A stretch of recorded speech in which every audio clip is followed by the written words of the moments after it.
think that they're interfering in the integration, cultural integration of thousands of millions of people. And creating division. Exactly. Because let's be honest, it's not just La Raza teaching hate and stuff. It's causing a backlash on the other side. It's very distasteful. In the media, I was trying to talk to CNN and Univision yesterday. 90%, it's just socialist mumbo jumbo. And a lot of Latinos are really pro-capitalism. A lot of Latinos are pro-capitalism at heart. You see the guys that are cutting people's yards.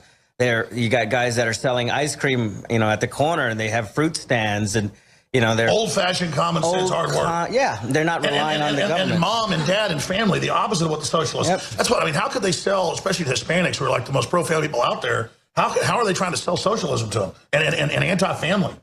It doesn't work. I mean, we like taco truck, we like the tamales, we sell. We like trade. And when the Spanish conquered Mexico, they wrote back to Queen Elizabeth and they said, hey, we found this place with riches where there's trade compared to the Chinas. Yeah. And still to this day, that's what we like. We don't like free lunch. We like to work. But you've always had, just like we've had in the U.S., colonialism. And so it'd be great to see colonialism. Now we have this corporate colonialism, this socialist colonialism, finally get rid of it. Sorry. But but Latinos are definitely, not communist, but they're definitely, capitalists at heart. And some of them wherever they came from, they've been in their countries, brought into the more communistic, socialistic, styles of living. They get here and they see, this brand of car or that house or whatever, and they have this entitlement feeling that, hey, I should have that car and I should have that and I should have a free education. And a lot of times they do. And I was talking to other, minorities, and, some of them are supporting Donald Trump because the Latinos have embedded themselves into the, into the government as well, running the HUD homes. And that's why, they're upset because, hey, you have to be a Latino just to get a Section 8 house.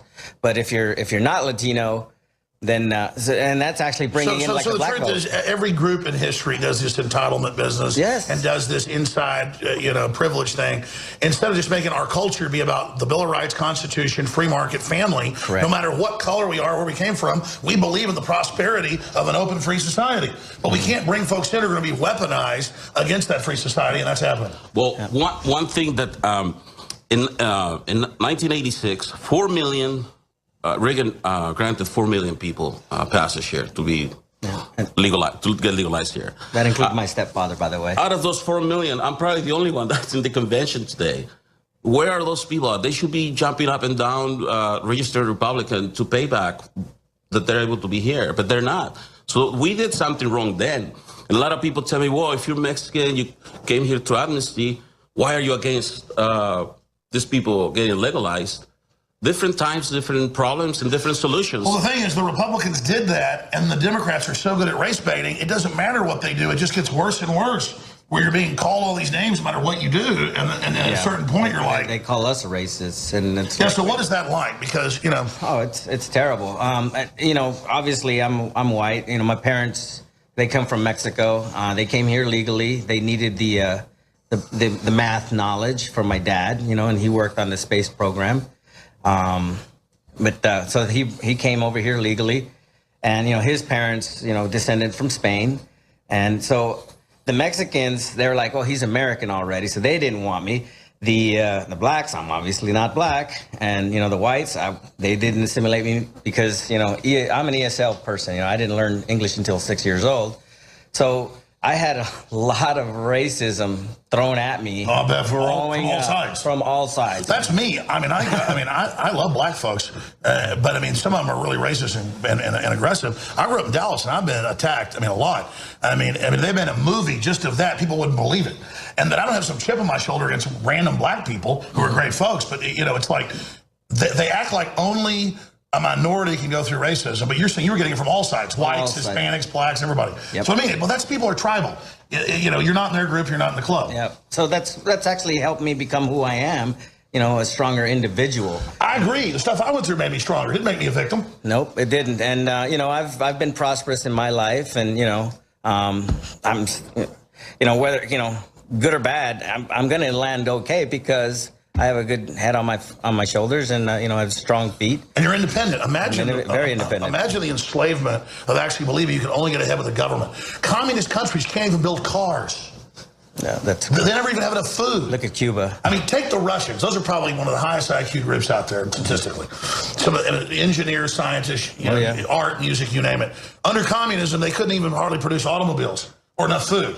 I mean, right. It's ridiculous. And now they just released an airplane that rivals the 737, the MC-21 just came out. Absolutely. Yeah, and it's got anti-suicide pilot technology written into it. It's already can be flown as a drone, but they're not getting that certified yet. That's right. I mean, the point is it doesn't matter who you take. They took black folks and put them under government control out of one evil into another and totally destroyed their family in 30 years. Blacks had lower illegitimacy than whites in the 40s and 50s. Now it's the worst in the world. Yeah, you put Russians under government, they're done. You put blacks under government, they're done. You take anybody, put them under government, they're done. They're done. Yep. I mean, you put them under socialism, it's over. They overregulate everything. Well, yeah, because you never get a chance to actually live or try and fail. Oh, kids, we can't, everybody has to get an A+, so there's no more grades. Or we can't have dodgeball, or we can't have trophies, because everybody's got to get one. Yeah. I mean, it's crazy. If everybody's a winner, then everybody's on the same level. Nobody gets ahead. But a lot of people get left behind. Absolutely. And of course, there's always the few winners in the government system who they want to get in the little places of power. But it's crazy. And again, I'm not even saying the government itself's evil. I'm saying a big, overreaching, giant government. But I tell you guys, what type of response have you got when you say folks are closeted? Because that's what I find is that I think Trump's going to win a landslide. Most people I talk to who are white, black, Hispanic, most folks I know, a lot of folks are mixed, whatever you call it, just humans. They're supporting Trump. You know how liberal trendies are, but they're scared to say it. There was I was at a grocery store, and you know, I was getting signatures for Trump, and you know, this lady who didn't speak a lick of English, she starts speaking to me in Spanish, and she basically is like, yeah, I'm a Trump supporter, doesn't speak English, is registered to vote. But she says that the Democrats really have, you know, allowed demonic forces into their party. I think people are getting it. Carson said it's the devil. Hillary's mentor pledged himself to Lucifer. Yep. And she pointed out that there's a problem that I want to talk to about. Now, talking about the problems that we as underdeveloped culture bring. The number one epidemic in the Hispanic community right now is domestic violence. A lot of these people get deported because they haven't got their citizenship. So what you have here is, it costs about $50,000 to deport somebody without any legal entanglements around it. Gosh. Now, you deport the person, now the family goes on assistance. That's about another $50,000 because it'll take about a year for the guy to get enough money to come back. So now you have $100,000 on somebody that's not doing what he's supposed to do, that's not abiding by the rules of the land. Yeah. So these people need to either they need to either integrate or they need to find another. No, I agree. We need to just vet people, and if they have skills and if they have a good record, just and I'm sorry, you have people in the citizenship test, they're patriots, you know, they at least are Americana. And that sounds wrong to me to say they've got to have a political pro-America view, but then I realize instead they're giving them a globalist communist view. So I'm saying don't indoctrinate people, but then they're going to do it anyway. So how do you counter that? Well, something that your guest before was saying is, when you get your citizenship, you actually have an oath where you an oath to uphold the Constitution and an oath to go against domestic and foreign terrorists. So I guess becoming a citizen really is you agree to be at least swear to this indoctrination. I mean, it's not, I mean, that's it. You're joining this crew, you're joining this club. We want free market, religious freedom. We're going to do all this. Why wouldn't you want to say I pledge that? Yeah. To answer your question, how do you counter that? You know, I look at the whole Soviet Union when they went to glasnost, and that's what people need is glasnost, freedom, deregulation, empowerment. and that's how you counter it. And right now, it's a tough job to try to get to that point. You know, even on the platform, I read the entire thing. There's a lot of wonderful stuff, and then there's some stuff it's not just regulation, but it's over-regulation. That's right, over-regulation. It's all sorts of garbage because all these special interests can come in, they can buy off the government, and then basically have their industry protected. And that's really, and now they want to just shut down free speech. You know, this Milo guy's about to be here. You know, tens of millions of Twitter followers until now, banned. Tech company guy sells it, happens to be, you know, gay or whatever, and he criticizes feminism, and now they've said you're banned for life because that's hateful. I mean, nobody's safe. They have a coup at Fox News right now. I mean, they're making their move because they know America and the world is waking up. Gentlemen, stay with us. We're going to come back. What's the best website for folks to visit? OfficialLatinosForTrump.com. OfficialLatinosForTrump.com. These gentlemen are reaching tens of millions of people a week. It is amazing. They are incredible. We got 6 minutes left. Marco Gutierrez and crew here. Also Marco. You got the floor. Other key things you've seen, what you've seen here, what's coming up. You're telling me about the parties with the delegates, you know, other interesting things you witnessed. You told me about splits in families. You said you have friends and family where the wife threatens to leave the husband if he votes Trump. I mean, this is crazy. Well, I talk about immigration a lot because I came here with a dream, American dream, and I have had actually a very successful story because I became a millionaire in 2007. I went bankrupt and I lost everything, and then I see that if you really want this, this land is the land of opportunity. I mean, it just. And let me guess, I bet you've already built it back up. I'm getting there, but this. Where else can you do that? Nowhere else but the USA. And not anymore. They keep doing this. Yes. There is a lot of people out there that they are angry of people that are successful, and I think that's why I'm so angry about Donald Trump. My culture is divided because being an immigrant is not easy. You know, it's like you get transplanted, and you get pissed on some. That happens to everybody. Yeah. But there's a point where you have to have integrity, you know, and you are here, and this is the land, this is the flag we have allegiance to, and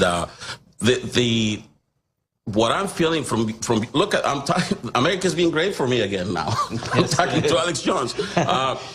I was at the floor with the Latinos for Trump sign, and I think that's gonna give permission to a lot of Hispanics to say, well, I can do that too, and it's okay.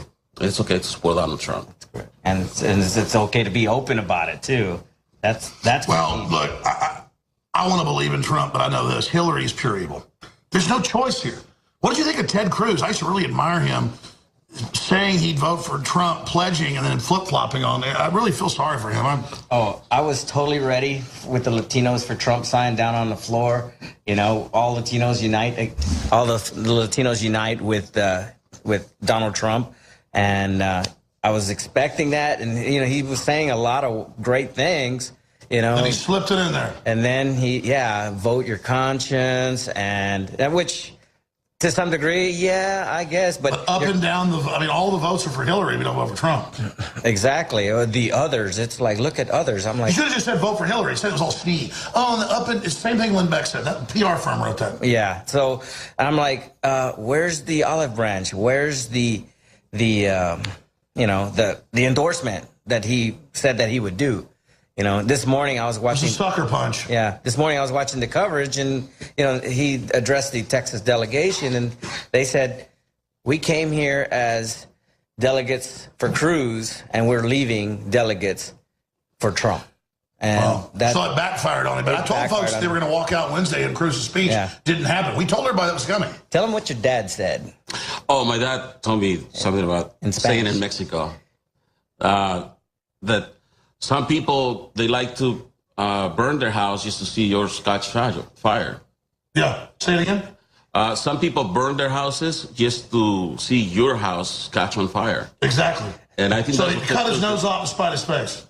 Yeah. Yep. So he burned himself up hoping it would get Trump. Yes, I think that's exactly. what he did. And, you know, he's Hispanic, and I'm going back to something. I have tried to not think with the color of my skin because that's what the left is teaching everybody. I've tried. And then it makes the right start doing it too. But you were mentioning his wife and all these immigrants they marry, and the Trump and how they hire all these minorities. The Trump, I know people that know Trump. He loves everybody. Well, I never supported Cruz or Rubio. I support Trump because he has.